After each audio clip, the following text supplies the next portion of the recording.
Star Wars Theory is arguably one of the most toxic, man-child, arrogant content creators on the platform, and in today's video we're going to be showing you why. It has toxic tendencies and is part of the reason why the Star Wars fandom is in such a sorry state. This video of Star Wars Theory complaining about not being invited to Celebration. And there's many more people that think similar things, with even other people on Twitter thinking the exact same thing, tweeting about it quite often. My first piece of evidence I'd like to present for this is when Star Wars Theory attacked a kid who was trying to give criticism towards him. Although this kid was pretty cringe and needed to calm down, Star Wars Theory just went straight over the top and embarrassed this kid and just attacked him outright.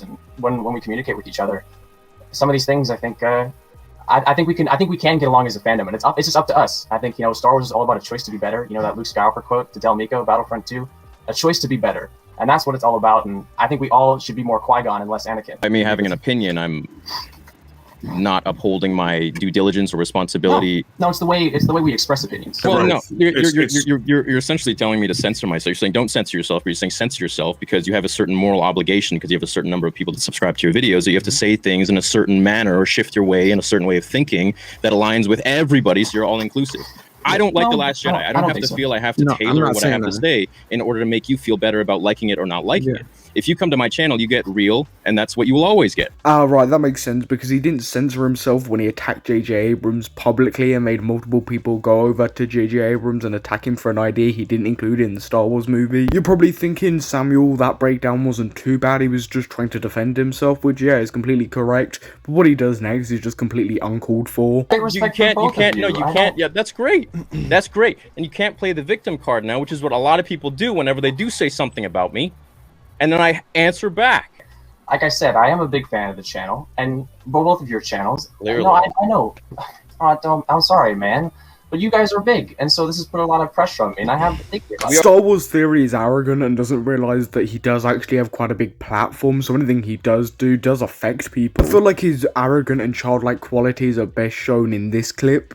Just be happy we're getting Star Wars. No, man, I'm not happy we're getting Star Wars. It has to be perfect. It has to be exactly what we want. This is such an arrogant take, and it feels like he's just throwing all of his toys out of a pram and acting like a child. And this isn't like a one-time thing. He's criticized J.J. Abrams heavily, saying he can't write Star Wars. He said this about other people, and even people that haven't been Star Wars fans for their whole life. You would expect someone who understands these characters and creates a story that revolves around what's true to these characters, which you would only know if you've been a fan of these characters your whole life.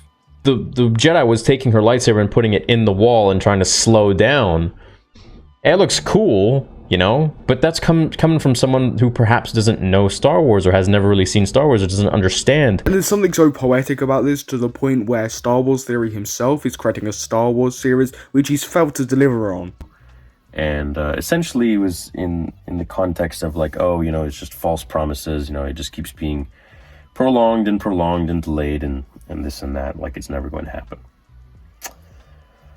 There have been some hiccups. Well, actually, I've been busy making response videos to the fact that I got information wrong in a Star Wars video, which would be fine in itself if he hadn't criticized key writers about the exact same thing. The thing that annoys me about Star Wars Theory is that he isn't self-aware. He can dish out this criticism towards these writers and people, saying that they don't know Star Wars and they're delaying projects and that they're doing things wrong, when he does the exact same things himself. And if he hadn't been contradicting himself beforehand, these would be completely fine and normal mistakes to make. He's a hypocrite who judges others too harshly, so when he makes the exact same mistakes, he's in a tough situation. Most recently, for similar things, he's been under fire for a video he did where he complained about not being invited to Star Wars Celebration, but he claimed it was a quote-unquote parody video. Hey guys, how's it going? I'm just at the airport here, and I'm waiting on my ticket to go to the UK, the Celebration. I can't wait to see you guys. And I saw a lot of the other Star Wars YouTubers, and everyone got sent out by Lucasfilm, and they're having a good time. And well, I'm waiting for mine. I think it got lost in the mail or something. So you know how they are. They just get busy with stuff. You are me? You don't know me? Why don't you look at this?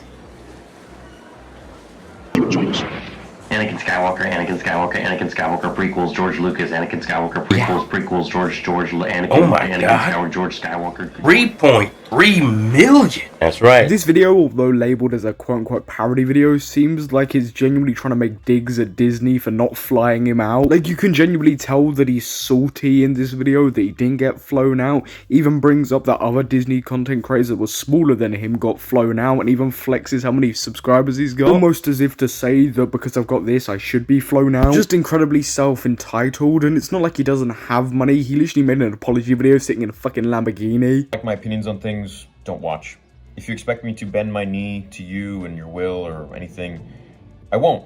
I will always stay true to my opinions and what I think about Star Wars, because having a fan base, if you want to call it that, or a high subscriber count, doesn't take away my voice. No, but you've got to remember, you don't just have like a little fan base, you have millions of followers who watch and listen to your every move, a lot of them being built up of children. So when you're attacking a child on livestream and being extremely toxic towards J.J. Abrams on an Instagram post, that has an effect and rubs off on people. In the sense that I am free to say what I want to say. I'm free as if it was, you know, I had no following, I had no fans, I had no nothing, as if I was, well, just a Star Wars fan. But you do, and it's this exact same arrogance that has led to a lot of uncomfortable situations to watch unfold on YouTube. It's like he doesn't realize that, yeah, although you can say anything, there's always going to be people that are impressionable by the words you say. It's almost as if he doesn't understand that aspect of YouTube, that people will listen to his opinions and take a lot of things seriously that he says. I don't incite violence, I don't perpetrate hate,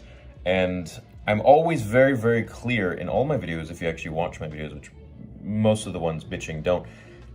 I always make it clear that regardless of your opinions on Star Wars, sequels, prequels, originals, mequels, whatever, it doesn't matter. Apart from the fact he attacked J.J. Abrams openly on his Instagram and also attacked a child for his opinion. If this dude was self-aware, he'd be a completely fine YouTuber, but he's not. He's quite arrogant in the way he speaks and the way he acts, and he thinks that he doesn't do a lot of these things.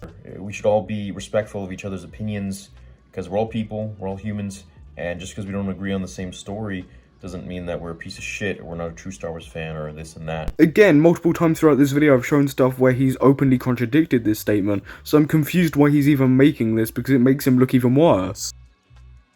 I personally believe that Star Wars Theory makes some of the best content out there, with a lot of his animations and even his first Vader episode being some superb work. However, I just can't overlook the fact that he's extremely hypocritical, he's a man-child, and he's extremely arrogant. It's like he's a double-edged sword. He doesn't realise the impact he has on others, but when it suits him, he realises that he has a large audience, so he thinks he's entitled to things. To be honest, I think he's a giant hypocrite and needs a wake-up call fast, because a lot of the things he's doing just isn't right. But what do you think about Star Wars Theory? Do you like him? Do you agree with my points here? And do you think he's a hypocrite? Comment down below your opinions. But I've been your host Samuel, and I will catch you in the next YouTube video. You're not supposed to have screws in Star Wars. You're not supposed to have like brick walls that we would see in everyday life. Those things don't exist.